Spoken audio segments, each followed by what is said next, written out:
Thanks, Neek. I appreciate you, bud. Welcome to the Wake and Bake. I appreciate you guys. Um, doing a special edition Wake and Bake, going public today. It's not gonna be members only today. Um, because it's Thanksgiving. It's the fucking holidays, so I figured I'd give this one away. Um, but I appreciate you, man. I appreciate you hanging out this morning, Neek. Just me and you. I got my bowl packed. It's heating up now, so we'll smoke. We'll talk a little bit. If anybody else joins us, fantastic. If not, it'll be a nice little one-on-one, me and you, bud. I hope your Wednesday's treating you right. Thanksgiving Eve. I hope you brought your appetite. I hope you're ready to eat, right? So it's gonna be a good time. Hey, Cool Ray, what's happening? What's up, bud? How you doing, man? Hopefully you're doing well. Welcome to Wednesday Wake and Bake, a special edition of the Wednesday Wake and Bake. Free. This is usually a members only live stream. We have a good time. We smoke a little bit, talk toys, talk life. As you can see, I still have Mikey's diorama here. It is done. It's ready to go. Black washed it. It's ready to be sent out to him. I figured out the sign too by watching. I don't know if anybody watched Vasco Toys. He made the Nerdzoic building store, and he made a sign. And I'm gonna use the same method for Mikey's. Here it is. Oh, now here's the question. You guys tell me. I don't know. If Mikey comes in here at some point, I'll ask him. When I was blackwashing this, I was trying to avoid the poster, but I accidentally got a little bit of like paint on it. And when I wiped it off, it kind of gave it like that old, like if the poster was on the wall for a very long time feeling. Say, so it's a little dirty. I just got to ask him. I got to ask Mikey if he likes it that way. This thing keeps sliding down. So I'm eventually just gonna glue that into place because it's just annoying me. And then the light works. I'm so proud of it. Hey, cool. I appreciate the kind words, man. Says he watches a lot, but usually don't comment. So why not? How you doing, sir? I appreciate that, man. Thank you for taking the plunge and dropping a comment. But oh yeah, that looks like grimy. Yeah, it looks grimy. I mean, it gives it the lived-in feeling that he wanted. The question is, did he want the poster clear and concise so you can see it? If so, I'm going to send him an extra one. And if he wants to kind of hang it, he can. But I kind of like it. I think it gives it a little bit of character. That's just my opinion. I like the lived-in feeling. I like the beat-up feeling. When it's pristine, it just doesn't look right. It looks better when it looks lived in. Again, just my opinion. I could be wrong. I appreciate that, Nico. Thank you so much. And like I said, Cool Ray's new to this, so he's not new. He's been here for a while. Just finally chatting up, bud. I appreciate you, man. But I appreciate the kind words, Nick. Yeah, I'm happy with it so far. My wife's home from work today. Obviously, she's off for the next 3 days. Dirty Alley has seen some shit. Exactly. Some drug deals, maybe a murdering or two. We don't know, Nico. We don't know.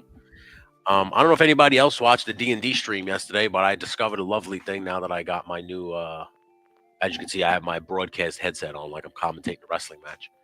Because I got my bitch hooked up here.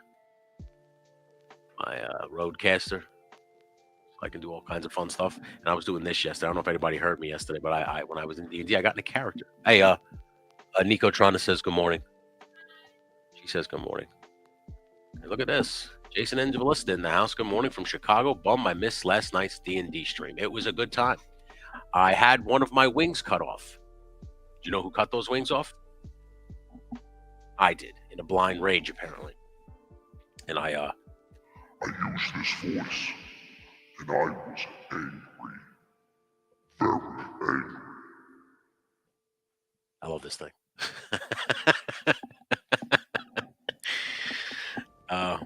But yeah, I got in a character yesterday. I screamed to the heavens. You motherfuckers. My wing is gone. God damn you Yeah. Hey, action figure addict in the house. What's up, bud?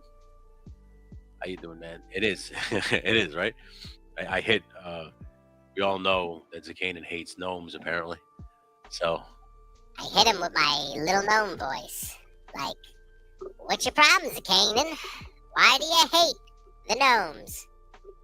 I think we're nice people. Friendly. Helpful. Not mean. Not angry.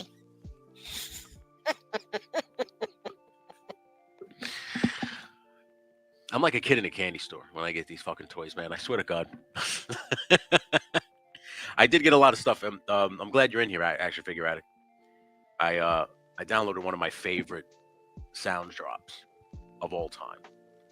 Everybody always talks about MJF, but the best MJF moment was when he called Tony Khan a fucking mark. I don't know if anybody watches wrestling. You fucking mark! Hey, Rough Shot, what's up, bud? I appreciate you, man. Thanks for coming through. Doing a little bit of a public wake and bake for Thanksgiving. I was supposed to do this a couple weeks ago, and I didn't. I had to nix it because I didn't feel good. And originally this was going to be a members only, but at that literally 0 hour, I yeah.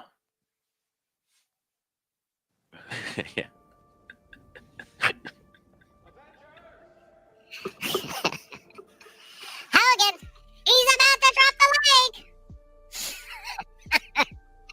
I feel like Alvin and the Chipmunks. This is great. That sounds good. Where are you? There you are. CHAUMUNK. I know I misspelled it, but it does sound like Alvin and the Chipmunks. Yeah. Oh my God! Stone Cold! Stone Cold! Stone Cold! Oh my goodness.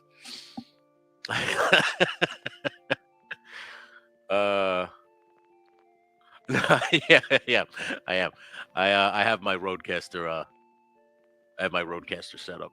It has all the effects and everything in there. You can be a robot too. Not a big fan of the robot voice though. Check it out. I'm a real big fan. Oh, doesn't sound right. Sounds like Fox is over it.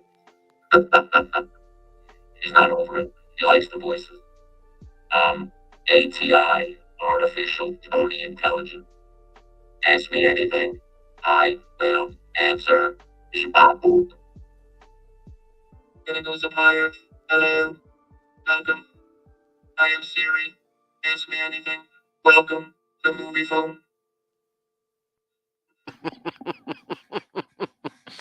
Oh yeah, alright there, Macho Chipmunk. Yeah, alright. Yeah, yeah, getting into it. Yeah.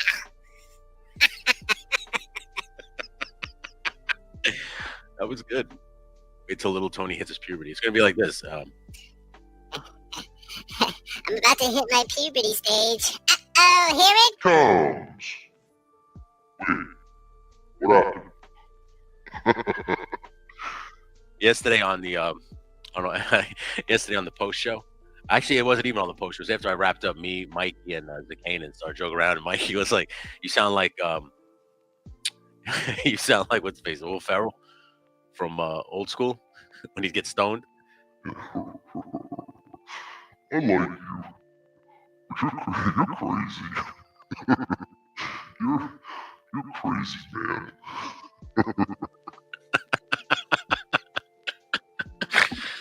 Oh my goodness.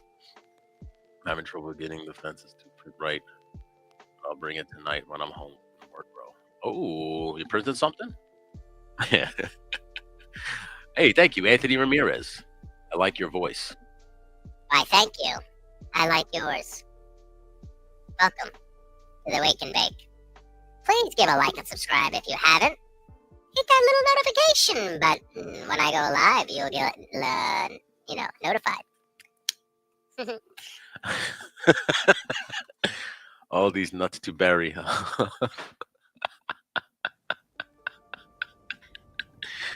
Yeah, all these nuts to bury. Not enough time. Yeah, all right. Yeah.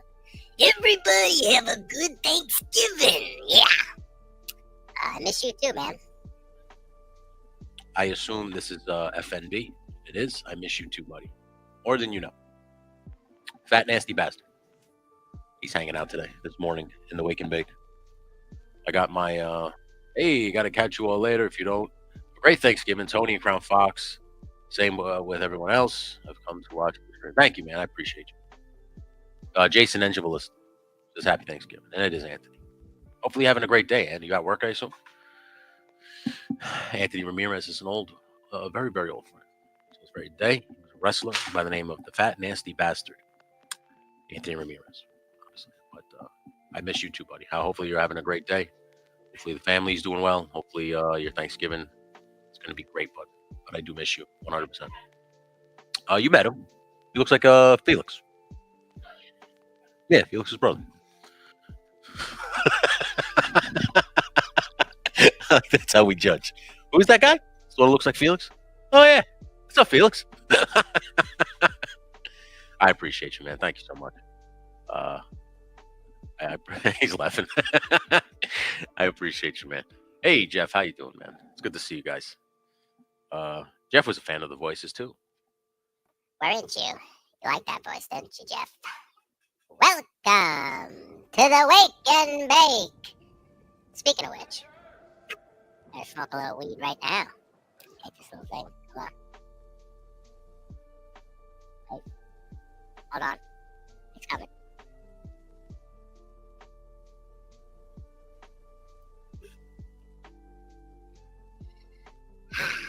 That first hit of the morning. It was good. I had a good time. It was very fun. Very, very fun. Science weed, that's right. I like you, Jeff. You're crazy, man. Science weed.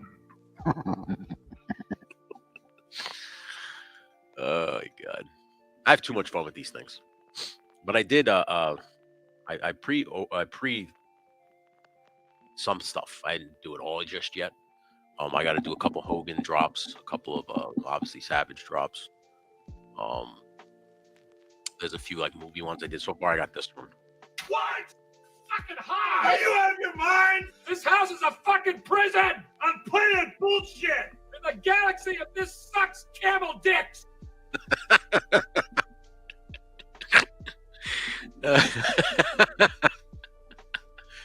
No, but I got this thing. The Herbalizer.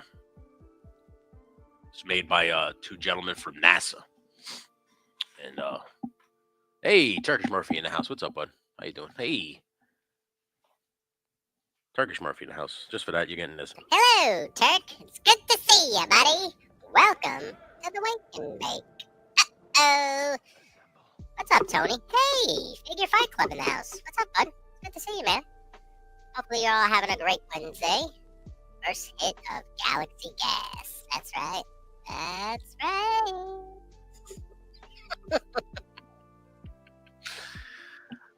I appreciate all you guys hanging out with me today. I got some stuff to do. I got to finish this little Thanksgiving. My dad did some reshoots. Just got a couple things to shoot on the Bill Burr side of things. I have like a little. I'm dropping this obviously tomorrow morning on Thanksgiving, but it's gonna basically have like I don't want to say wagers or bets because I don't really do all that stuff, but like I'm gonna have like Bill Burr pick the winners of that day's actual games. So Bill's gonna pick between the Giants and Cowboys, Dolphins and Packers. I forgot who plays in the morning. I forgot who plays the 1 o'clock game, but he's gonna pick all of those. But is everybody at work? Because I see Turkish Murphy is at work. You guys just kind of get ready for the holiday. You getting ready to drive the family. What are you guys doing right now? What is everybody's morning looking like? I took off today to make it a nice long weekend. Hell yeah, dude. My wife did that yesterday. Yesterday she had parent-teacher conferences, which was just meetings all day. So she said, fuck it. Decided to take the day off. Plus that I had to take my father to get a fistulogram. So she came, she wanted to come with me. Buddy, I wish the Giants season was early so we could miss the whole season. What a debacle. 2-9. They're going to be 2-10 tomorrow. They're not going to win. And everybody who thought I guess I don't want to get into football discussion, but anybody who thought Tommy DeVito, I said Tony DeVito, my wrestling trainer. Anybody thought Tommy DeVito was the answer, man, you're smoking better stuff than I am. Because that was fucking crazy. Okay. The Lions are doing well, bud. The Lions are doing real well. So, I mean, you must be happy as shit right now. You're going next Sunday. Well, I mean, I go for the experience, I guess. But don't expect anything, you know. That's what's said. The Giants, somebody said it on the radio, I think 2 days ago. It's broken. You know, it's broken. So, I don't know how they're going to fix it. I don't know what they're going to do. I'm doing body work on my 76 Chevy truck, getting ready to paint and cooking a turkey on the smoker. Ooh, that sounds good, bud. Oh, yeah, that sounds good. I saw a picture today online that somebody had a turkey fryer in their kitchen, like on the floor with cardboard. Obviously, I don't know if it was a joke. You know, the internet, you don't know if anybody's doing it to be silly or not. But this guy was like, "Oh, I can't wait getting ready," and then everybody was like, "Make sure you give the right address when you burn the whole house down, you know, because that's gonna be fucking crazy." Trying to bake through the entire weekend. Okay. I have Happy Thanksgiving, smokers, dream food, football, lazy boy, and weed. That sounds like a great weekend, Rashad. That sounds like a great weekend, man. I like the science weed. I get nice and baked on Thanksgiving. I'm gonna go upstairs and eat all the fucking food. When it comes to the Giant game, I'm not gonna watch. I've given up. I gave up on the Giants in like fucking October.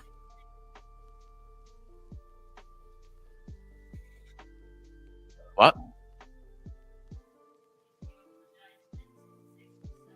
Oh yeah. I gave up on the Giants in 1966. Picture it, 1966. The New York Giants were in the house. And I had a lot of money on them. And I lost it all because they're terrible. Anyway. Yeah, it's a bad I don't want to say New York sports is bad in general because the Mets and Yankees were all right. And the Knicks are okay. But football's hard to watch. The Jets are bad. The Giants are bad. Like I said, listen, Ray, at least the Lions are good, dude. That's good. That's good. You know, they could be terrible. Remember they went 0-16. I remember that. That was not pretty. Let's see what else. What else do I got going on today? Just that. I guess that. What the fuck else was I supposed to do? In terms of action figure stuff. Oh, I gotta work on the next scene or the next set, the play motion. So I got a few things. I did a giant factory building. I think I did it on one of the episodes of Freshly Baked Live, and I got it pretty much ready to go. But then I put it in the garage and kind of like left it there, forgot it, and I don't know if it was the cold or the heat, but it kind of warped the foam board. So I have to now kind of fix it first before I do all the work to it. I got to spackle all the bricks. I got to paint it. Then I got to add some windows. That's all I really have to do. It's not like an insane thing. It's pretty much put together. But I made it a double-sided diorama so that I can just flip it around and use the inside. And that is what's warping.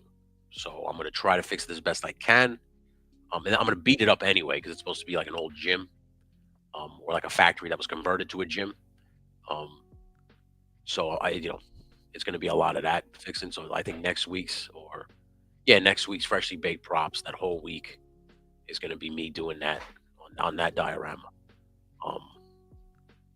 And then at that point, I'm going to start building a new diorama. I haven't decided what it is yet though, because I have to spackle the Castle Grayskull one that I made too. I didn't do that one yet neither, so I got to do that one too. I hope I have enough of that paste, that molding paste. It seems like a little bit goes a long way, which is good. But I don't know don't know if I'm gonna need to buy more because the pieces that I got are very big. Like the floor is, I think 3 feet by 3 feet or 3.5 feet by 3 feet, and the wall is essentially the same size. So that's two big spaces for the. That's just the Castle Grayskull dial, and then the factory one is about the same size in terms of width and height's about 3.5 by 3. I know everybody uses like the 2x2 XPS foams to make buildings and whatnot. And to me that's fine if you're making like a small apartment building or like a rooftop dial. It'll work, you know. But I want a scale building. Like I want them to look up and kind of see, the scope of an actual building. So I wanted to kind of make it a little bit to scale. I mean, how many times have we walked over? I mean, how many times have you walked up to a factory? The fucking place was massive. It wasn't like a regular sized building. When I use a 2x2 XPS foam, I feel like that's like a regular sized building. It'd be like a regular house, a brownstone that you can kind of justify. All right, and even that, I don't like the square. It has to be a rectangle. Building's a rectangle, unless they're fucking huge. So I don't know. That's just my line of thinking. I could be wrong. I don't know, but it's just I know it's hard to store them too, because I'm running out of space. I get that. When Chad says that shit about the world building, between the 112 and 118 scale, he's not wrong. He's not wrong at all. I mean, it's between the vehicles and the dios, play sets, whatever you want to call them, that alone will take up every ounce of space that you have. You're not even factoring in the action figures yet. So I wanted to display some of them. Like I'm going to build a shelf right here on this wall. I kind of wanted to set up some of my dials to be a part of the shelf. Like they won't move anymore. They'll just sit there when I'm done with them. But then it's like, well, what happens if you need another building? You got to pull it off the shelf. It's crazy. You also realize you always go big. I always do. I don't say half-ass it because that's not really the term. I think it's more if you're gonna do this, if you're gonna really take the time to carve out bricks, to do spackle, paint, all that shit, then you should do it right. I understand people use it for space. I'm not going to take that away from anybody if that's their reasoning behind shit. Well, I don't have the space, so I'm using a small diorama. All right, I get that. I also get why people use extreme sets because it's easy. It's a quick setup. You pop it up, you take it down. But I kind of like texture. Like I like it looking legit. Like the bricks are actually real, carved out. I don't mind extreme sets if it's way in the background behind something else. So if you have like some stuff in the foreground and the extreme sets are all the way in the background, so they'll kind of blur out, just there to give kind of like depth of field and stuff like that. I understand that. I'm fine with that. But I gave all my extreme sets away because I was disappointed in them. I gave them to my friend Manny. I said, take these, man. I don't like them. They don't scale right, even though they say they're 112 scale. Even because the doorway is too skinny. The doorway is too small. But then when I think, and I buy the 112 scale dollhouse doors, they're a little bit bigger. Not much bigger, but it's all in my head. I think a lot of the times when you see things, you fucking I don't like to call myself an artist because I don't think I am an artist. I think I'm just more of a crafty guy, So I think I like to craft things, and I feel like when you do the extreme sets, like I said, listen, if you don't have the ability to do it, you don't have the space and time, it's fine. But I like to do it, So it gives me a feeling of like I don't want to say accomplishment, but yeah, I guess it is. You feel good when you put something together like that. It was like when I look at Mikey's diorama here, I'm like, I'm proud of this thing. This is very small. So, 13 inches high by 15 inches wide, long. But it's still, you see that stuff like an artist like Goldust. Yep. Yes. I don't want to knock them, Neek. That's why I don't say it like that. But you're not wrong. That's exactly what it is. And listen, if people are buying it, you've dictated the price. But to me, $60 to $85 for a printed cardboard set, you got to give me more than that. $85. I don't buy action figures for that price. Because unless they come with a bunch of shit. So like I'm not saying like give me all kinds of detail, but why don't you make some of the like? Why don't you make the bricks raised? I forgot what that's called. Embossed, right? When the like embossed, right? Yeah, that like make the bricks embossed so that there's like a texture feeling. So when you see it on camera, you can see there's like a little depth there. There's a little bit of texture. That would be my like critique to extreme sets. Like if there's a doorway, make the frame protrude from the actual cardboard. Even if you have to add it on, like even if it's like a piece that you just add on, so that there's like a level of depth there. There's a level of 3D. It's not just all flat. That's my big issue with extreme sets because it's just printed on a piece of cardboard. It's flat and you can see it.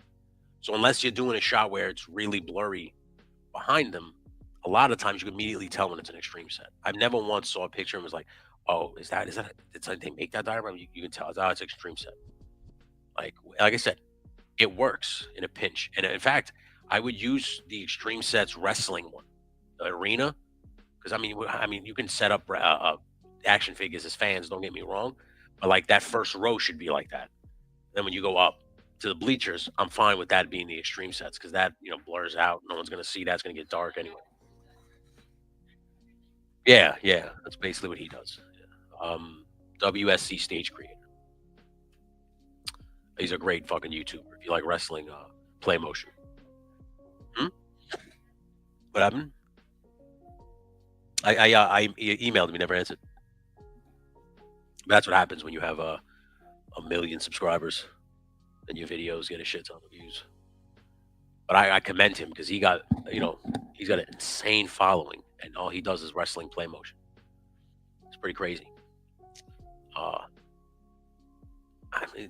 almost considered doing that, but I was just like, I don't want my whole identity to be pro wrestling.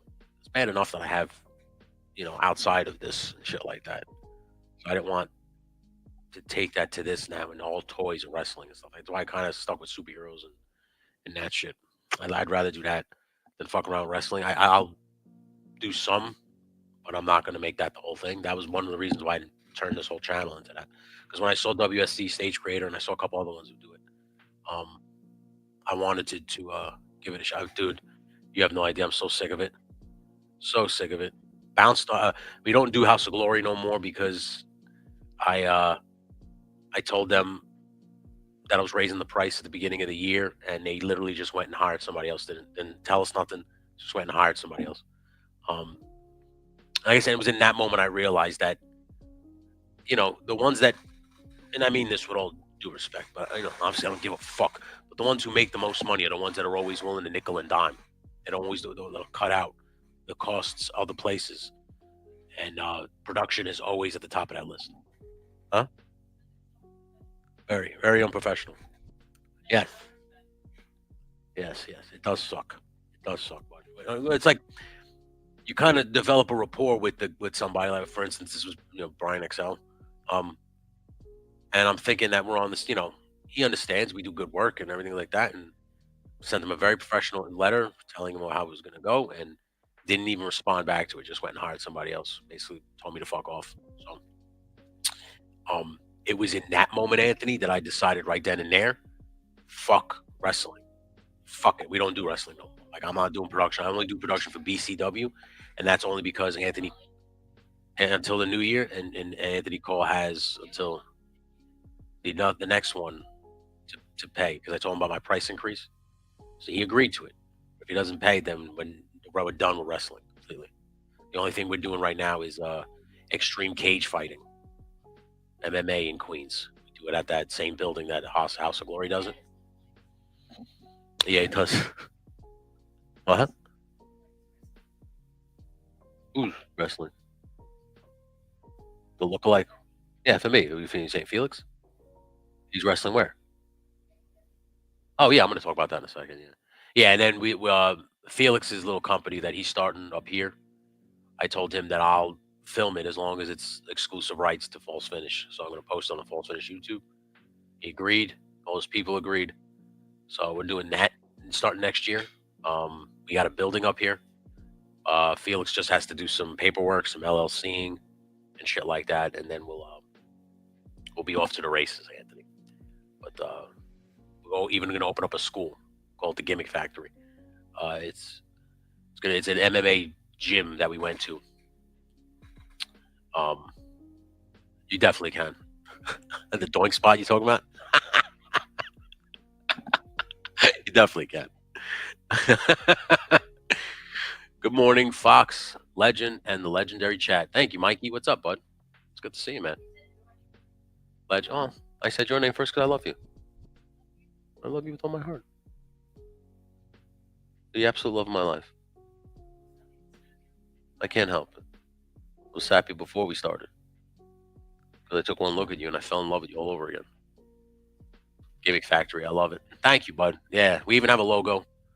We have everything ready to go. It's just a matter of setting up that last bit, just the paperwork, LLC, insurance, which he's pretty much got all of that in a row. He's just got to follow through with it. It's not like we don't know where to start. All the ducks are in a row. We just have to, Oh, thank you, bud. That makes me happy that you're happy. I appreciate you. She is the best, this one over here. She makes me the happiest I've ever been. Yeah, I'm all yours. I'm all yours. That's right, babe. I'm all yours.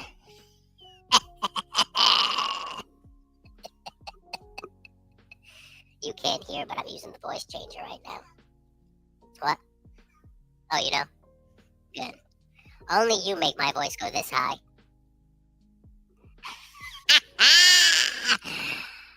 That's right. Good morning, Mikey. It's good to see you. Oh, my goodness. She is the best. But yeah. So we kind of like shit can the wrestling, and now we're just doing MMA for now. And hopefully, like I said, hopefully next year that we get this shit started. I told them, I already told them as it's going to be a process. It's going to cost money. You're going to scream and yell. I mean, Anthony, you noticed we saw Mike Morgan go through it for years. But I told him, I was like, it's rewarding when you get that show and it hits, everything fires on all cylinders, and that crowd is hot, and the matches are great. And then you turn around and you say you never want to not do anything else but this. And then the next month, there's 17 people in the crowd, and no one gives a fuck. And you want to, shit can the whole thing. So I told them, I was like, be ready for those. Be ready for the ups and downs. Be ready for the lulls. I told them, I said, the best bet is to just get students. You got to get people who want to be wrestlers. You can't get people who kind of want to do this. So those are the ones that walk away when it gets hard or they don't get what they want. So I told him, I was like, we have to build a hungry roster, which he's kind of already doing. So I'm very proud of that. Very happy for him. And not to mention, he's starting to develop, into a good worker, a very good worker. He worked in Peru a couple weeks ago. He's going back next year. He's going to Bolivia next year. He's going to Costa Rica next year. So he's becoming like an international wrestler. And I'm proud of him for that. And I told him, you have to do this. You have to get this shit on your resume if you want to get on the radar, WWE, and even AEW, shit like that. You're going to have to do it. He got a ticket into Mexico now, so he's going to start doing wrestling in Mexico. I told him, I said, listen, if the states aren't going to offer you, the opportunities, but the international companies are going to offer you, and you can get out there financially, you got the money, it's not like going to kill you, then I go. Put it on the belt, put it on the resume. At least people see you everywhere, you know what I'm saying? His goal is to get to WWE, Jeff. But it's going to be a process. You got to get these matches under your belt. You got to work people better than you. You got to get better. You're always learning. It's never done. You're never done. Even when you're in WWE, you're going to continue to learn. But he's committed to it, which I can see it in his face. I can see it in his eyes. The guy before him, Jordan Oliver, had that same look in his face, in his eyes, and same drive. And he's now on bigger companies like GCW and MLW, and I think he wrestled AEW a few times, TNA. So that's what he wants, and I think he'll get there as long as he continues to put the work in. He's just gotta work. Like I said, it's not going to be easy as long as he's committed to it. So it's just good. That's amazing. Take those opportunities, learn, grow. Absolutely, dude. He's got. I mean, He's come very far in the few years that I took him under the wing and I started teaching him stuff. Like, listen, when I first met him, he was a spot monkey. He'll tell you, just did moves. And then I was the one who honed the psychology and how to develop a character and how important promos are and how important being able to speak is. And now he's very comfortable on the mic. He's very comfortable doing promos. I told him he cuts promos on the pre-roll. Exactly. Live. He does them live, and he doesn't realize it, but he's doing practice. Like, I invited him on the pre-roll. Yeah, I invited him on the pre-roll for a few reasons. One, my wife is on the Sunday pre-roll with me just so I stay calm. But I invited Felix on there so that you guys get to know him. He gets a little comfortable in front of this atmosphere. And then, like I said, it'll be like second nature wrestling. It won't even, and then that's what's happening. He doesn't even think now. He just kind of does, which is how it's supposed to be. That, like, when they train you in wrestling, they do repetitions. They bump, drill in your fucking head. It's the same with promos. You just got to do promos so much that the camera eventually disappears. And you don't really realize that it's there. And you just talk. It's got to be natural. You know what I'm saying? Exactly. It's got to be natural, man. And now it's starting to come off that way. So I'm very proud of that. And I told him, because he was just like, because he doesn't have an official school. So if someone says to him, like, where did you train? He can't say, like, oh, I NYWC or this one or that one. So I told him, I said, tell him I trained you, because I did. Because I went up to Kingston in a ring and I worked with him in the ring, and I taught him some things. And we did like certain moves that he wanted to learn. So I did. I said, I trained you. I said, because now we have to establish the gimmick factory. And if I'm going to be one of the head trainers, and you're going out there and everywhere he works now, and I'm not saying this to be, arrogant, but I noticed after every match, people tell him how good he is because of his striking. And that was the one thing I worked on with him, was punching and kicking. Because I said, in wrestling right now, nobody knows how to throw a good punch. I mean, WWE, yes, but not in the Indies. In the Indies, no one throws a good work punch. They just don't know how. They don't want to. They want to do moves. And a lot of them don't know. But that's what I'm saying. A lot of them, you just took the words out of my mouth. A lot of them don't know how to really fight, so they don't know how to throw punches. And, well, hold on. And that was what I was going to bring to the Gimmick Factory, because Felix is an amateur boxer. And I told Felix, you need to teach everybody how to throw a real punch. So that if you don't know how to throw a real punch, then your fake punches are going to look worse. So you got to know how to throw real punches. So like that's what I'm actually going to teach people how to actually fight. And the guy who does the MMA stuff there at the gym that we're going to start running out of, he's going to start teaching people BJJ and shit like that, so they know how to like actually wrestle. They know how to actually roll on the ground and do chain wrestling and shit like that. I feel like all that stuff needs to be taught as well. Everybody gets in the ring and they do a couple of flips, they do a couple of dives over the fucking ropes, and automatically assume that they're pro wrestlers. And that's not exactly how this works. There's an art form to it, and you got to know real stuff before you can do the fake stuff. And I think that's what gets lost in translation nowadays. No one wants to say it because everybody's like, everybody wants to be the next Will Ospreay. Hey, legend, work is a little slow, thankfully. So popping in. Hey, Robert, I appreciate you, buddy. Just talking some wrestling with the crew here today on the Wake and Bake. Everyone's 20 flips can't compare to one good-looking swing. I agree. And I tell my wife this all the time. If everybody dives over the fucking ropes by the main event, you're like, enough. Can we keep it in the ring? Would it kill you to slap on a rest hold? I mean, what the fuck? It's annoying because it's like they're preconditioned. They're preconditioned to do it that way. We do chain wrestling, then I throw you out, then I dive. This new style of training, too much high diving. It's very true, bud. Very true. And welcome to the Make and Bake, Ken. I did. Yeah, I did. But yes, it's fucking ridiculous, dude. And like I said, I'll sit here and preach it until the cows come home. But I told Felix, what? No, we can't get a cow, Joe. I told them, I told Felix, I said, listen, when we train, this is what we're going to hammer into people's heads.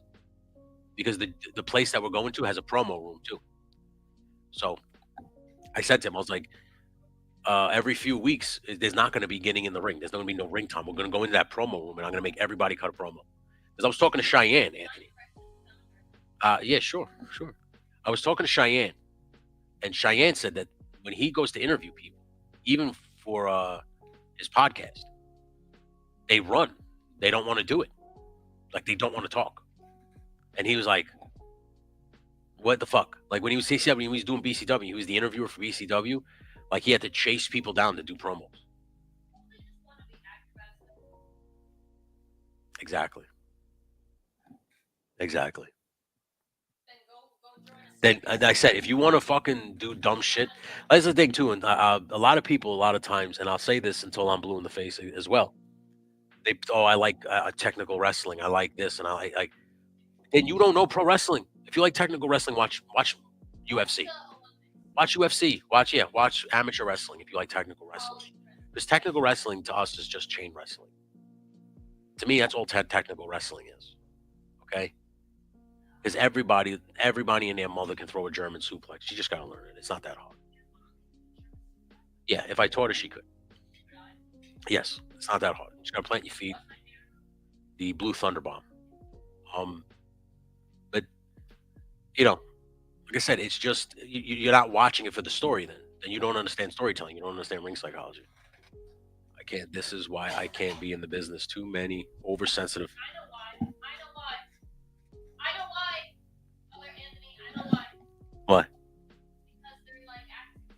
But like, when they don't Whiny bitches. Yeah. Yeah. Like theater kids, but they went out the theater and they're like acrobats. That's what I always tell people. They're like Freddy's and Freddy's. I always tell people that pro wrestling is nothing but failed athletes and theater kids. Yeah, it's true, bud. But if you've been into a wrestling locker room recently, it's bad. It's bad. It's ridiculous. Uh-huh.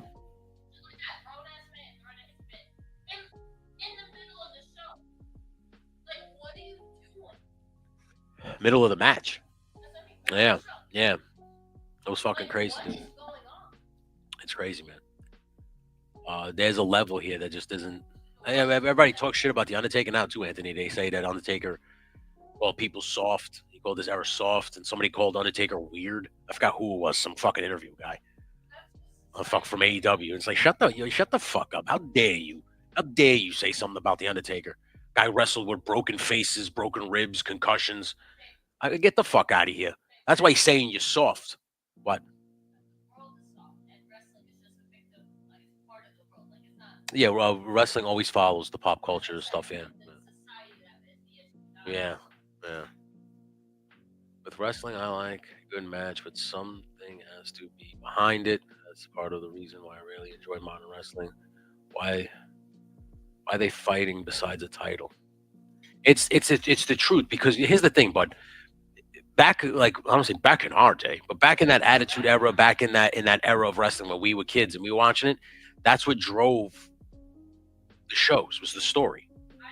Whether it's between Vince and Austin, or DX and the Nation of Domination, or Kane and the Undertaker, or Mankind and Triple H, there was always a great fucking story behind it. Shawn Michaels and the Undertaker, there was always a great story behind it. Nowadays, they want to be fucking sports. They don't want to be sports entertainment no more, because Vince McMahon put such a bad connotation and such a negative spin on that fucking phrase that now they're trying to overcorrect with the sports. Like yesterday, I was watching Raw. On Monday, I was watching Raw, and it said Bianca Belair has the most wins in WWE. Since when are we counting wins?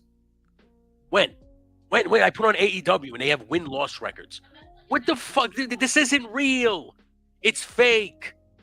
It's predetermined, man. Why are records a thing now? This bullshit, I've kept the belt for 577 days. Who cares that you've kept the belt that long? Stop giving me the number. Just defend the belt. Tell the story. Hold on. The fact that the story is wrapped into these records and these accolades, fuck off. Fuck off with this bullshit. I don't want to hear it. It's not a sport. It's not a sport. So stop acting like it is. This bullshit when I turn on Raw and they got Joe Tessitore commentating now. What the fuck? And then you go backstage and all these people are interviewing people like it's a fucking, like I said, like it's the NFL. Get the fuck out of here. You're trying too hard. You're trying too hard. Just be wrestling again, man. Just be wrestling again. Stop this bullshit where you're trying to be like the NFL. Enough. I don't know if anybody else picked up on that, but I immediately picked up on that. I grew up with Cowboy Bob. Okay, he lived just down the road from me. Old school guy, nice as hell, but tough as cold leather. No, those old school guys, they don't fuck around, dude. They're actual tough guys. We were hooked to watch the Undead Brothers fight. That's a fact, bud. Set each other on fire, bury each other alive. I'm in. There's a story behind that. That's why I like those crazy fucking matches. I don't like them done all the fucking time. But like when Hell in the Cell happens, that's a fucking, like, for instance, everybody is now referring to CM Punk's best work with Drew McIntyre. Why? Why? Because they only wrestled but a handful of times. And it was capped off by a Hell in the Cell match. That was great, right? But why do you love that? Because there was a story being told. And a great one at that, between the two of them, because there was a little bit of realism there. That's why wrestling is good. When you just take a little bit of realism and then spin it into a giant angle. Tune in mid-rant. Good, everybody. Hey, Keys, I'm sorry. We're talking about pro wrestling, man. I got Tony Fatu to return in 10 minutes just talking about wrestling. Yeah, that's very true. What? I get angry. I get angry because it's bullshit. It's one of those things where it's like, you know, I've loved wrestling for my whole life to a point where I've done it. I've promoted it. I've booked it. I produce it. I edit. I do everything about it. So when I watch it done wrong, forgive me if I get a little bit angry. You know, I don't. Thank you. I appreciate you, Keys. Thank you. I just don't like that it's becoming a shit show and people just kind of sweep it under the fucking rug. But it's everything now. Like everything.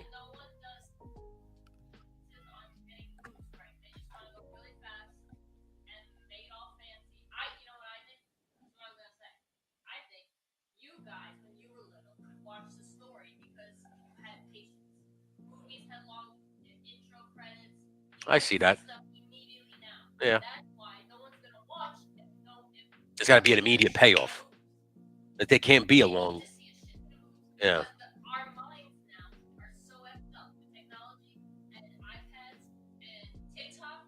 TikTok's 30 seconds at most. Like, not 30. Yeah, people's attention spans are just. Yeah. That's why they want numbers.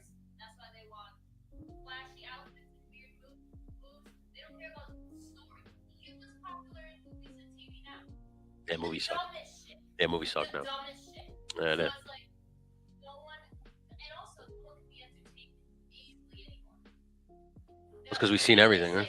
Currency is attention. Yeah, Attention. yeah. Not time or money anymore. It's your attention. They can have your attention. They can make millions. So they have to do that any way they can. Yeah, I agree with you. So your sport or your sports entertainment wrestling is just another victim of this society. Yeah, I get it, unfortunately. it's upsetting 'cause, like, I have shit like that. But like, It's sad. we can't do anything about it until society changes. I feel like it will. It's kind of going back. I mean, it's swinging. It's Yeah. it's swinging way back in the opposite direction. Yeah. It's becoming more traditional because of how crazy things have gotten. Yeah. So it's only a matter of time. What they say, takes 20 years to fix it back or something. Dave Lane. This is a new name, right? Welcome to the show, bud. Welcome to the pre-roll. The Wake and Bake. I'm sorry, I thought this was the pre-roll. The Wake and Bake is the first live edition of the Wake and Bake. Okay, so let's see. Don't feel bad. I love 80s Southern wrestling and started as a photographer in Smoky Mountain Wrestling, so I have a little patience for a lot of the modern presentation. Dude, I know it's fucking bullshit, and I agree with that, dude. And obviously, I see it. Is that a picture of you, or is that just a meme? Jesus, that's funny. I like your icon. Yeah. But dude, I agree, man. It's bullshit now. And this is just right here. Wrestling is simple. Storyline, promos, heat, heel turn, babyface matches, repeat, build up to a big match, sell tickets. It's not that hard, dude. I'm luckily off work today. Thanks. Great, dude. That's good, man. Hopefully you're How old are the wrestlers in WWE right now? I would say between mid 20s to late 30s, probably. I think Randy Orton is the oldest. He's in his 40s. But that's what you need. You need to be young. You can't be old. But I'm saying young today are psychotic. I know. It's Ron Wright and the Dirty White Boy. I remember Dirty White Boy. Yeah. You know what? That's a wrestling. What did you say? The wrestler. I thought you said I'm a dirty white boy. I'm a. Uh-oh. I'm a dirty white boy. Ah, so dirty. You don't even know how dirty I am. Oh my god, we sound like the chipmunks. Yeah, I can hear you. Ha.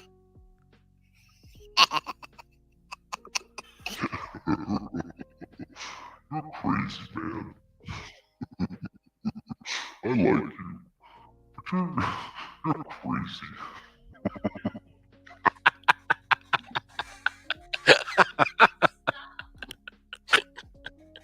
Oh, we have a good time. We have a good time. I know a whole lot. Good.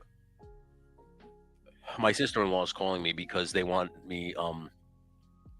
They asked us what we're getting the boys for Christmas because her parents want to start buying them stuff now. I texted. I told them what I was getting them. My brother wants to talk to me. Is what it is. Yeah, but I think it was Pat because he wanted to. Because that's what she said. But yeah, my nephews are into wrestling now, which is nice. I gave them my old world championship, and they were running around the house screaming, "I'm the tribal chief." It was pretty funny. They wanted everybody to acknowledge them. I thought that was funny. I love Roman Reigns. I've loved Roman Reigns the whole time, by the way, too. I know a lot of people hated him. He's getting shoved down our throats, man. Yeah, but it's been like that since the fucking 80s, dummies. They did that with Hogan, too. You were just young and into it. You know? So it's like, you can't get mad when they do it with Cena, and they did it with Roman. You know? It's just the way it is.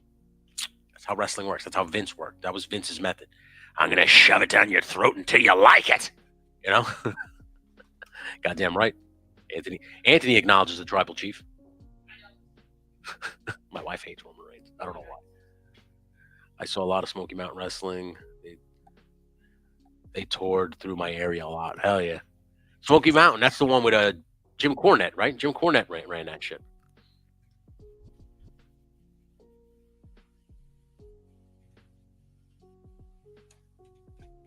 Just for that, I'm going to sacrifice the monetization on this, and I'm playing Roman Reigns' theme. Well, the synthwave version of it. It's not the real one. But I got in trouble last time I played it because it's the same. Yeah,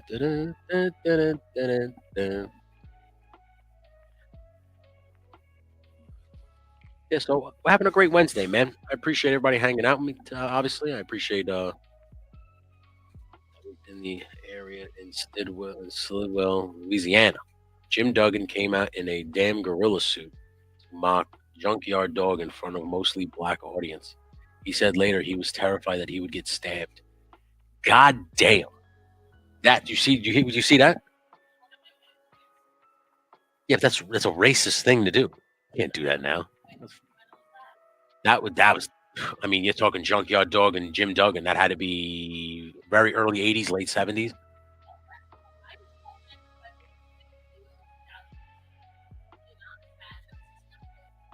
Oh yeah, but they didn't. In the 2000s, there was no sensitivity at all. Yeah, yeah, there was no 1982. He said then, the year I was born. Nah, yeah. Oh yeah, dude. Well, remember when Vince said the N-word on Raw? Vince said the N-word on Raw in front of Booker T, a black guy. No, it was not. We had an A at the end, not an ER. No, it was Monday Night Raw. Yeah. That was when he had the do-rag. No, he got his. It was when he fought. What the fuck was it? 07? It was like 07, 08. It was when Donald Trump shaved his head, and he started wearing do rags. Vince, to hide his hair. No, Donald Trump, shaved Vince's head, and then Vince started wearing a do rag, and then all of a sudden, was talking to John Cena, and was for some reason I don't know. What I want to know who wrote that promo. Yeah, it had to, because to this day I never understood it. But he said it. Booker T was like, "Tell me he didn't just say that." And I was just like,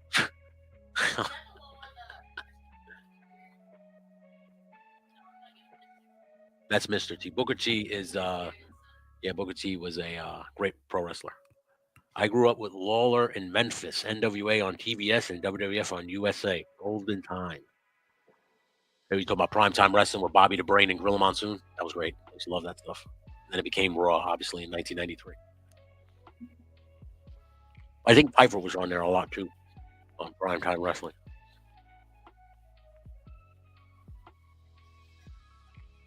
I never watched Memphis until much later as a USWA, I assume, right? That's what it's called.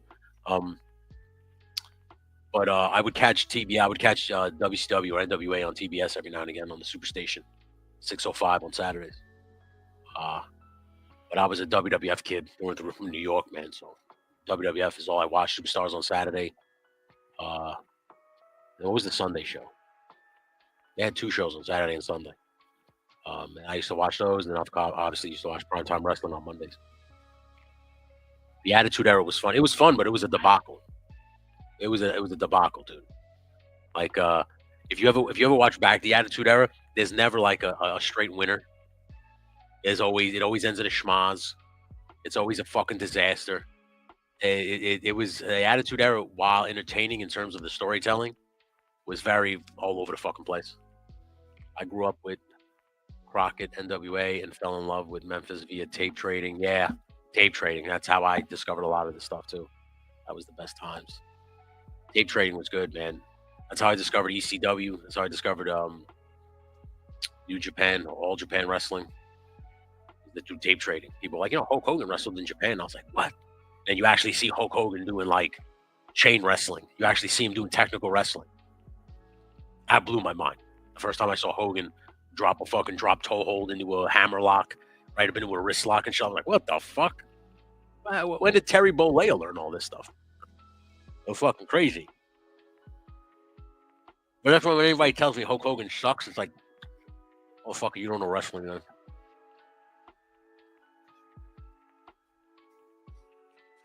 Hulk Hogan sucks, even though he drew the most money in the 80s. More than Ric Flair. And Ric Flair will tell you that. So, I don't want to hear it. When it comes to pro wrestling, for me, I'm about the entertainer, not about the athleticism. You don't need it. I know it's good to have, don't get me wrong. It's nice that Shawn Michaels is living proof of that. Same thing with Bret Hart. But Bret Hart wasn't insanely athletic neither. Bret Hart's most athletic move was a tope suicido through the ropes. That was it. He would just dive through the ropes. He would never do anything else. Okay? Now, not a lot of people aren't big fans of Bret Hart. They say he's slow and he sucks or whatever. But Bret Hart made pro wrestling look real fucking easy, man. Okay? And look at the same with Mr. Perfect, Kurt Hennig. Kurt Hennig, I think's most high flying move. I don't think I've ever seen him do one. Like, he never did a dive through the ropes. He never did a dive off the ropes. Kurt Hennig kept it in the ring. And Hennig was entertaining from belt to belt. So, to me, that is like the embodiment of what the technical wrestler should have been. Because Chris Benoit, while great wrestler, was literally like listening to a wet paper bag when he spoke. It just wasn't, he couldn't do both. To me, that's a pro wrestler. Pro wrestler is somebody who can do both. Shawn Michaels, Bret Hart, Undertaker, The Rock, too, to an extent. Stone Cold Steve Austin, Mick Foley, Sting. I'll give Sting his just due. Okay? Flair, Arn Anderson, Magnum TA, even Dustin Rhodes. Dustin Rhodes doesn't get enough credit. Goldust. That fucking guy is great.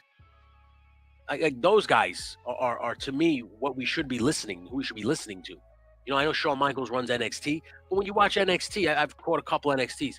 It's the same bullshit. It's like Sean just kind of like went with them. He just wants to be the cool guy with the young kids and just kind of letting them do their fucking thing. But I also think that they probably got so sick of trying to hammer this shit into their heads that it just became like, fuck it. Just let them do it. Indie I work with NBA, like a mashup of NWA and early 1990s WCW and presentation helping with video production is. So it's fun. Me after 31 years as a photographer. That's awesome, bud. That's what we do production too. We have I have a wrestling company, a wrestling production company called False Finish Productions. And we do most of the East Coast. We did most of the East Coast. But I raised my prices and they all went running for the hills. Now, I've been on the other side as a promoter, I understand, but I've also been on the other side as a promoter, and I know how important production is to a fucking show.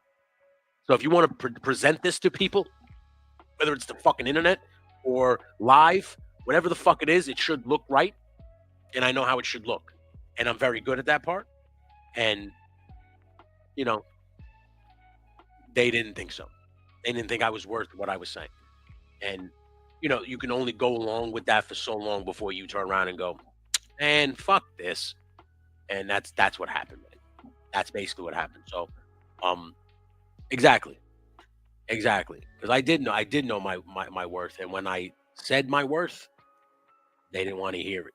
But here's the thing, dude. Like no one asked my opinion. No one ever asked. You know, I know. I'm not, like I said, I don't want to sit here and jerk my chain. I know a lot because I've done so much with it for the last 20, 30 years.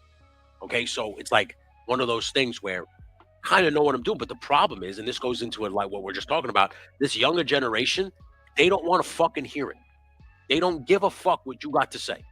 They don't care. They want to do it their way. Okay. Yes, that's why I keep my mouth shut, because I tell my wife all the time, I give you enough rope to hang yourself. So that's what I did. I give them enough rope. If they ask me questions, I give them honest opinions. One time, we were filming a show in Long Island, and this guy comes up to us. He was a wrestling promoter for another show, but it was his building that we were in, and he was shit hammered. I mean, just shit hammered. Remember that? And he walks up to me and he goes, well, this show is so good, man, right? What do you think? And he thought I was going to turn around and go, oh, this is the best. Yes, fantastic. I love this. Like, I want to be a part of this, right?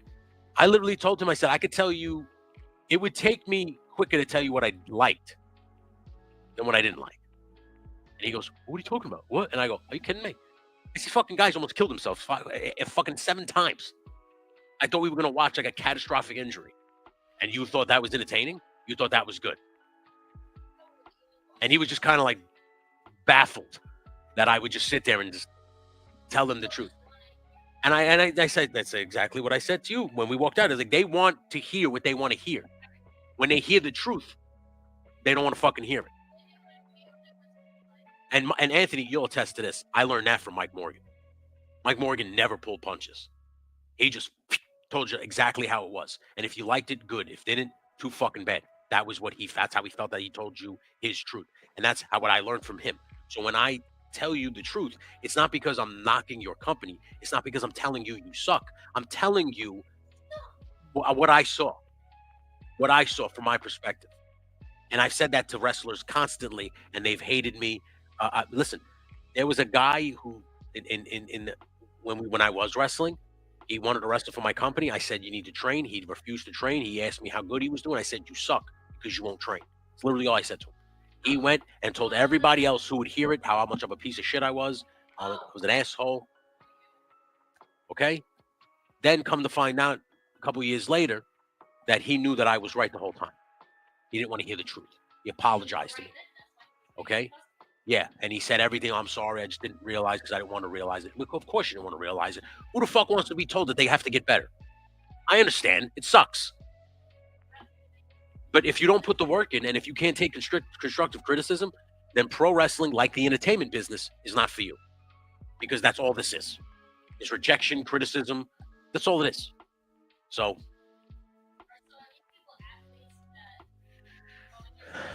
I think a lot of the times pro wrestling is just yeah. I think that's why a lot of the NFL guys who come in, they don't really translate. The only ones that do are the arrogant ones, the ones that had the persona in the NFL.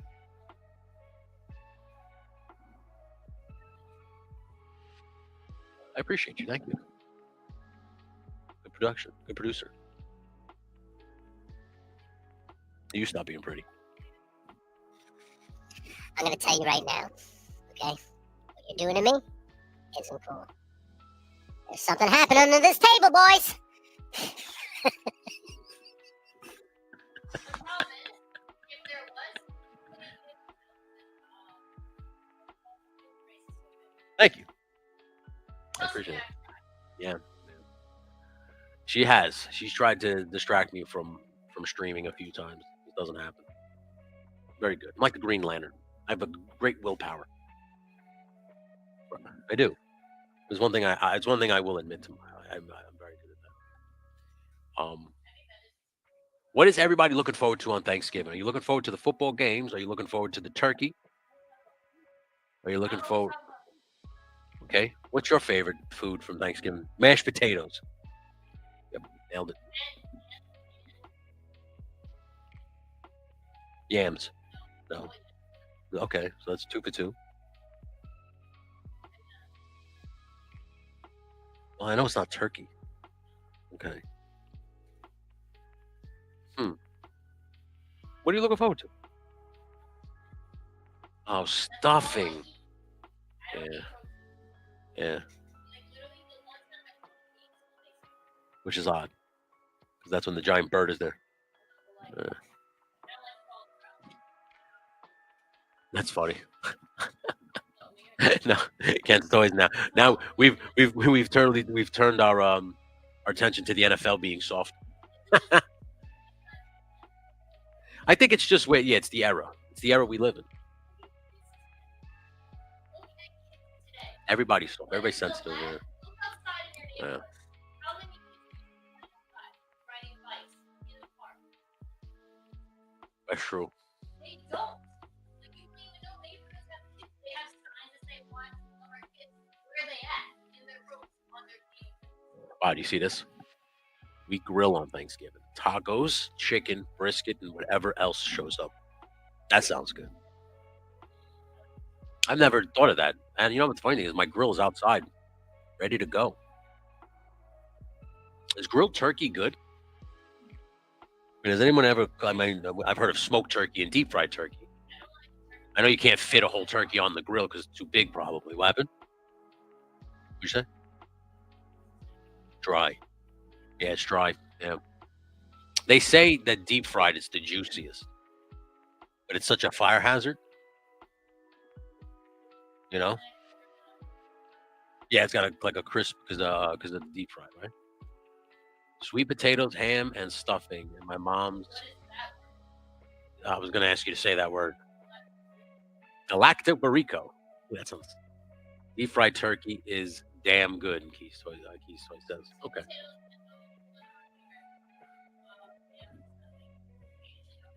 You know what I'm excited for? The pie. I like apple pie. I'll take pumpkin pie. I like pumpkin. I'm the only one who eats pumpkin pie in this house. Put a little bit of whipped cream on it. Oh, look at this.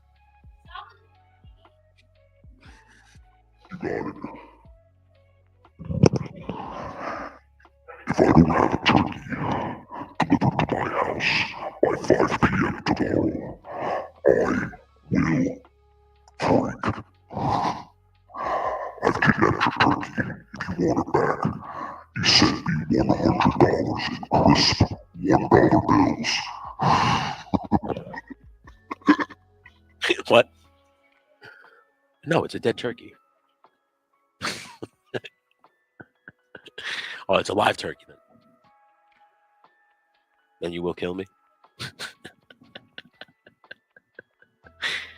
A friend of mine makes jerk turkey, like jerk chicken, best turkey by far for me. Ooh, that sounds good. Is your friend Jamaican? Keys collects. I don't know, considering he's got Bone Collector as his default, which is a nice picture, bud. Did you take that picture, Keys Collects? It's very nice. That default picture. Very nice. Very nice. Puerto Rican. Okay. Felix will be talking in all kinds of Spanish right now. I'm back. Tony gonna butter your bread. I like you. You're crazy, man.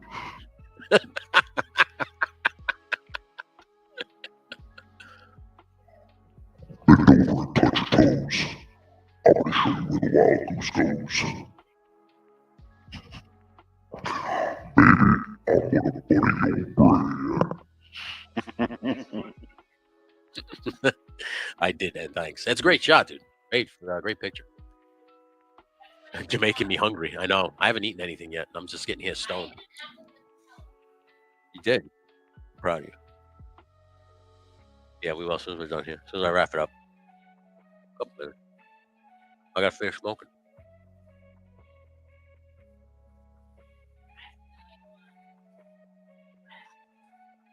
Well, that's nice of you. Why didn't you donate those? Why didn't you donate those books when I told you to?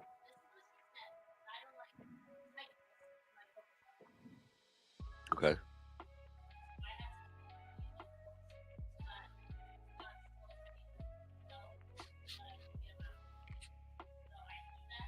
Yeah. That's what she said. I couldn't help it. I couldn't help it. That's what she said. Oh, I told you to get rid of all books before, and you said no. I want these books. Okay. Yeah. Oh, I'm about to do that with my action figures, like the Great Purge. Get rid of some shit because I have far too much of it. I fart too much. I gotta get a fart noise for Woody. You just reminded me. He's got the fart gun. Every time he comes on, you. Yeah. Yeah. Yeah. What do you need? What are you doing? Okay. While she's doing that, if you guys got nothing to do on Thanksgiving and you remember, please hang out with us. It's going to be me, Mikey, the Kanan, just Jeff. Confirmed guests so far are the Savage Land, Articulated Ninja, Duarte Studios, Yojo Jerk, Toy Gains. My lovely wife will be there as well. Felix will be joining us, I think, at some point. I'm not sure when. And Mython the Python will be making his return back to the internet for a brief time to hang out with us on Thanksgiving. So, if you have, like I said, I'm telling you to join. You don't have to join. I'm not trying to sell you a bill of goods here, but it's on members only. Yeah, it's the only one I'm going to do like that. For the most part, they will be public. I'm just doing that because I'm going to get a little sappy on Thanksgiving with them, and I didn't want to do it public. I just kind of like if I'm going to do it with intimate people. So, like I said, if you were considering joining the membership, if that sways you, thank you so much. If not, don't worry about it. I will. Yes. You want to share it in the thing? Yeah. And what happened was, as soon as I was knocked down on the ground, she starts ripping my clothes off me. She did. She pulled my pants off me, and I'm like, oh, great. What? She's going to kill me. They're going to find my naked body here. It's worse. It's worse. As soon as she got my pants off me, she started, like, jerking the ween. And I'm like, whoa, that's not going to work. And what happened was, as soon as I was knocked down on the ground, I just you got to shut the loop off. Hey, Kia Kent Toys, thank you so much, bud. I appreciate you. I'm considering joining. That sounds like a good time.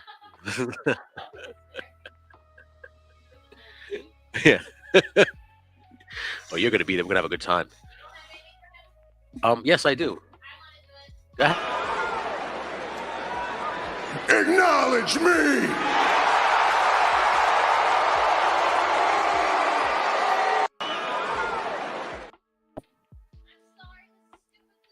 Yeah, I got the loop on.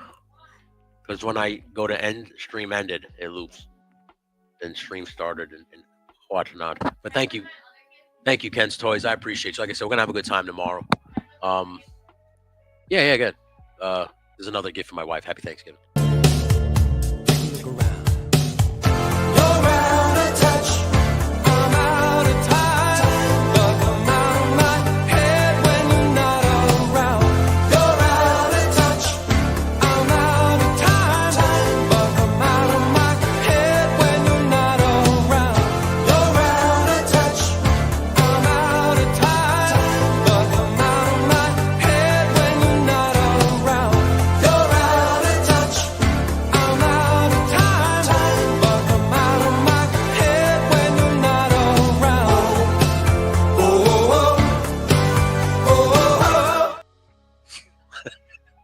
Happy Thanksgiving.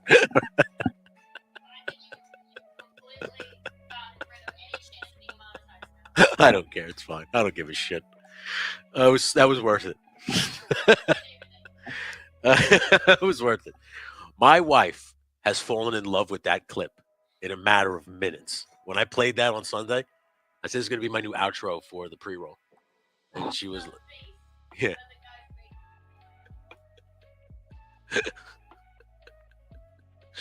Oh my God. I love it so much. Yeah, we love weirdness. It gets pretty weird here, Robert. Ugh. Brother, brother. Ah.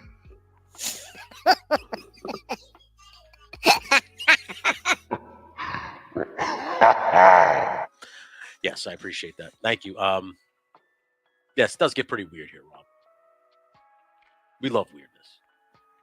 I'm gonna be quite honest with you. I can't wait till this is all done. This is driving me crazy. This like barren wall here.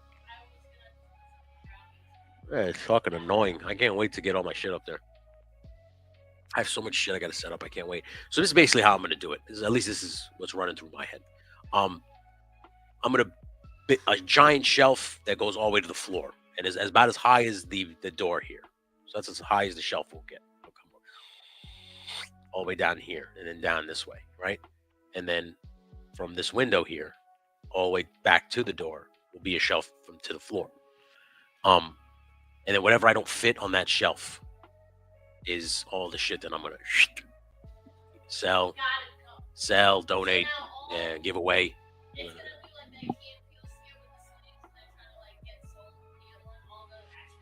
They're all gonna stand up and go, "Hey, yeah," like dogs when you go to a thing and they all start just jumping up on the fence to get adopted. Yeah.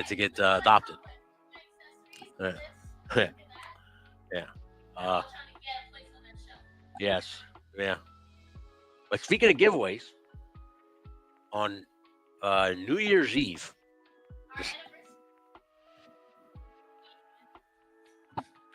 Stop getting sappy, bitch. I love you. On New Year's Eve, I'm going 24 hours. So at midnight on December 30th into the 31st. I don't know what day that is, but I'm going to go live at midnight, and then I'm going to go until a little after the ball drops. So I'm going to take you in. I'm going to take you into 2025. So donate to a good cause because I'm a good cause. No kidding. LOL. Hey, Robert, we'll figure it out. But whatever I don't fit on that shelf, a lot of I'm gonna hook people up. So we're I'm gonna do giveaways, all kinds of stuff, and just like when I mean giveaways, I don't mean like on here, like pick a number. I'll have that separately, but like in terms of like I'm gonna hit people up and be like, hey man, is there anything from here that you would like? And then I'll just send it to you. Because I would love to sell some of this stuff. I'm not gonna lie to you, but it's like Marvel Legends. And I'm not gonna make much money on it. And I'd rather just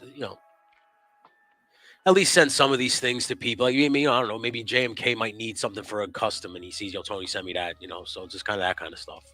Maybe you need something, Robert. You're like, oh, I don't have that and I'd like that. So wasn't in a Dry Creek bed. Oh, balls are gonna. I've never been raped before this. And listen, if it was a female human, yeah, let's do it. But this was like a creature. It was like a monster. It was a fucking monster. I was raped on a fucking dry creek bed. There's poison ivy all over here. I'm gonna have poison ivy probably on my ween. Sucks. It sucks, man. The gun. Does anybody else see how Woody holds the gun on his streams? God, that made me laugh. I fucking love it when he does that. Yeah. Do you think this is what the female Sasquatch sounded like? Like, isn't that good? Right? She came out of the bushes, like, huh?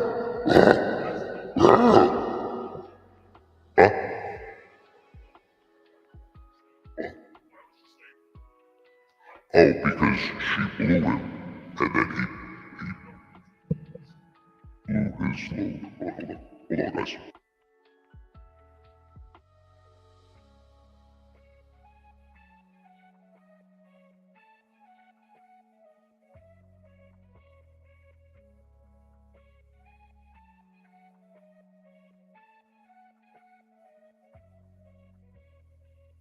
I'm back. Don't you mean get rid of me that easy, huh? No, I think the good was because she blew him and then he came. He blew his load. So she was like, that's delicious. I want another. Can I have another? Like, thank you, sir. May I have another? Or was it good for you? That was a was that good? Because it was good for me. Was it good for you, maybe? So it's like, picture this. Picture this, guys. she said something, she goes, that was good. How do you feel? You don't like it? I'm gonna pick up this tree and smash it, right?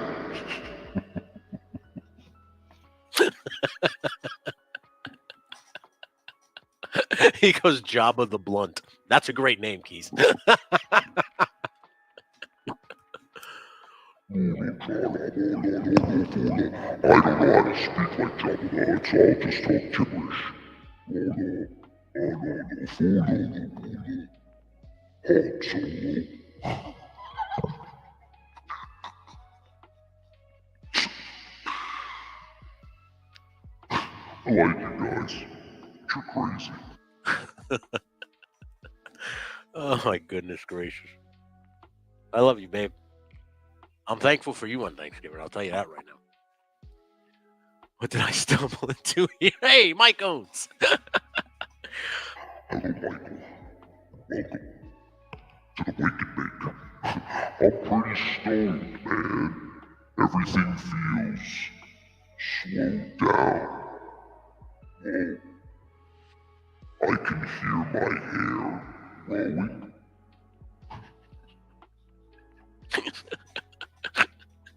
This thing is the best. You know, this thing has been sitting on my desk for weeks.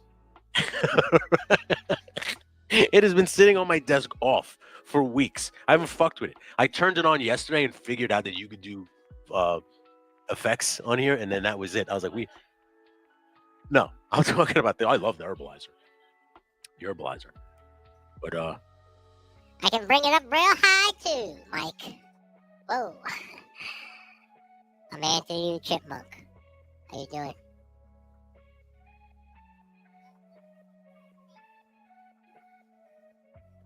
Because it's supposed to be like Alvin. I sound like a chipmunk. Anthony the Chipmunk. Alvin the Chipmunks. Anthony and the Chipmunks. I'm stoned. Yeah. I appreciate everybody hanging out. Thanksgiving Eve tonight's going to be a busy night, right? On the streamings. Chad, I don't know if Chad's going live with the Stooges, and by Stooges we mean the great JMK and Scuba Pete. So that should be hilarious. And then I think Chad's taking his talents over to Laser Pants' 3POA tonight. I saw that little thumbnail with Quentin Bidwell and Kato, right? Kato's Toys, or whatever. So that should be a fun time. I don't know if we're getting Sevens Wild or Backyard Battlefield either, but it's going to be a busy night tonight on YouTubes. On the YouTubes. on the Tube of Ubes. But tomorrow, it's going to be fun. We're going to be watching football. I'm not watching the Giant game. I watched the replay of the Thanksgiving Day parade. What? Well, because the Thanksgiving Day parade starts in the morning. The Giants play at 4. No, I'll watch it again twice. I'd rather watch the parade twice than the Giants once. Huh? Oh, March of the Wooden Soldiers. We have to watch that. That's a Thanksgiving tradition. My father watches it every year. What? We could. That's what you did, yeah. No, what I usually do, my Thanksgiving tradition goes as follows. Okay? Wake up, get baked. Go upstairs, see when food's going to be ready. Come downstairs, turn on NFL. Pre-game or game, depending on what time it is. Probably pre-game. And then smoke again until it's time to eat. And then I eat. It's just boring, yeah. Then I eat, come downstairs. I turn on PlayStation, smoke to digest my food. Yeah, I'd like to think that's more like Christmas though, not Thanksgiving. Thanksgiving, we never really celebrated Thanksgiving like that. Like it was very close knit. It's usually that, yeah. We go to somebody's house and everybody's there. Yeah, yeah. When we lived in Queens, we did it because my aunts were right around the corner from us, so we would just go there. But when we moved up here, it was like a decision that we would just be.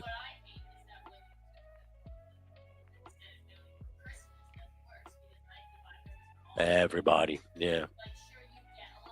Yeah.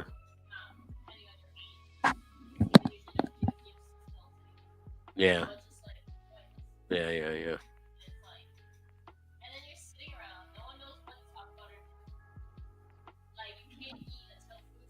Yeah. Until it's time to eat. Yeah.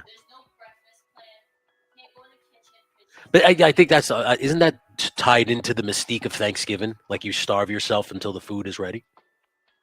Like you skip the breakfast because you know that. I know you can. I know you're impossible. You're impossible.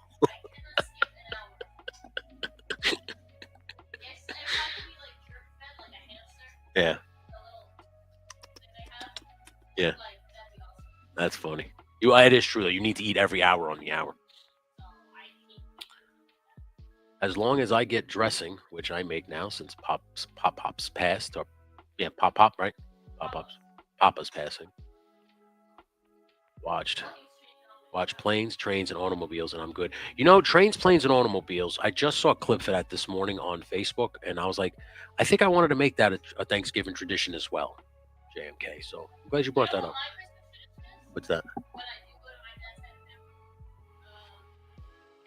Is it a movie? No, it's not a movie, right? No.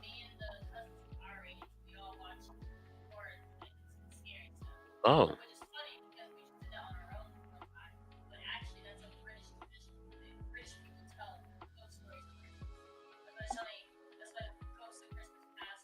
Oh shit. Okay. Our British tradition, huh? I watched Jingle All the Way. Yeah. I'm not the pervert. I just wanted the Turbo Man Dolphin Jamie. A college kid? She's a college kid. She does eat ramen like a college kid. Yeah. She's a total college kid, by the way. I know. My little bookworm. You're my little bookworm, and I love it.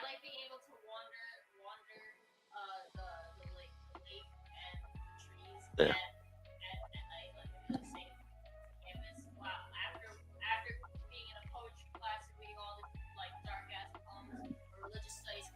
Yeah.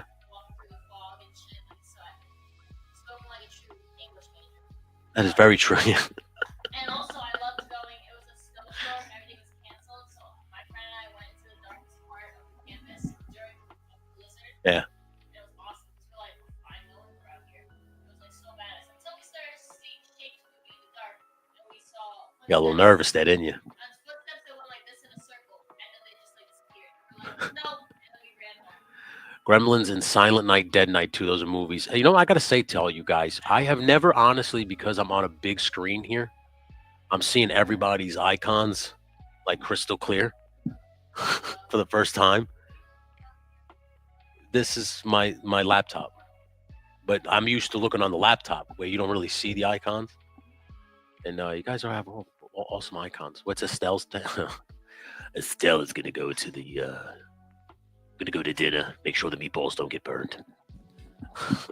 I'm gonna go to my aunt's house. Her name is Aunt Josephine. So we moved to LA. My father gets a job at the Palm Restaurant. My Uncle Junior works there, who was a Jehovah's Witness, believe it or not. He went from Catholic to Jehovah. So basically, my grandmother wanted us all to switch from Catholic to Jehovah. You know, meanwhile, we're from Harlem. My father's doing coke. You know, my mother thinks she's Aunt Margaret. She's teasing the hair with a bottle of vodka. You know, so dysfunctional, cross-addicted family, still cooking pasta on Sundays. And the meatballs, they wind up being burnt. Like, you know, it just got so dysfunctional. It got pretty bad. I'm gonna go to my Aunt Josephine's house. Yeah, that thing will never get old. I actually figure out it. I can't believe I never knew who that person was. We've named her Rita. We've coined her Rita on this program. I don't know what her name actually is. And I assume transitioning. Am I wrong in assuming that? I could be wrong. I don't know. Maybe just too much smoking. I don't know. But what is that from? I never. I think you guys told me, but I never. Never remember it. The burnt meatballs. Yeah, the meatballs wind up getting burned. Cross-addicted family. Teasing the hair. My father's on coke. Okay. Oh, that's a drag queen named Cosmo.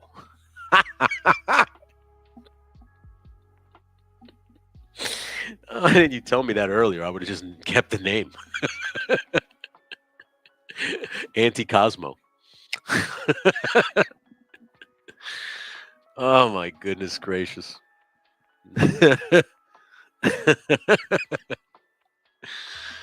Oh my God. Well, I hope everybody has a great Thanksgiving, man.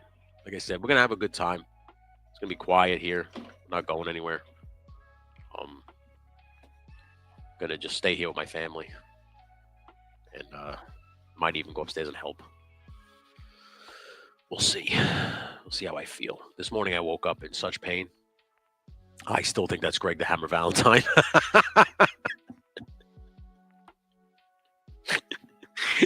That's great.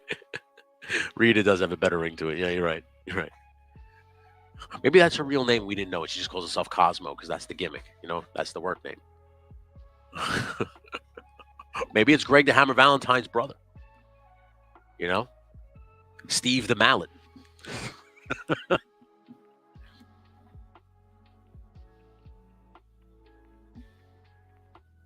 I'm excited to finish this play motion and then, like I said, work on the Rise of the Mutants. I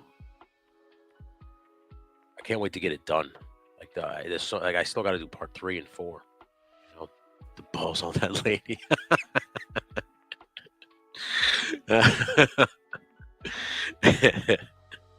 Jesus Christ, that's funny.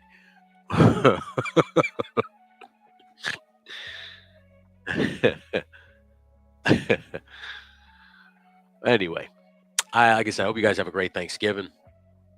I'm gonna get to work on this thing. I'm gonna run to the store first, take my father to the Legion, so we can say hello and happy Thanksgiving, everybody.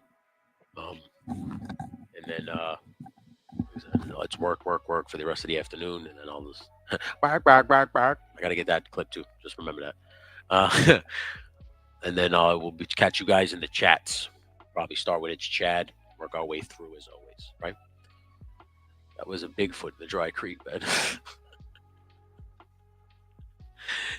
I assume you meant wasn't.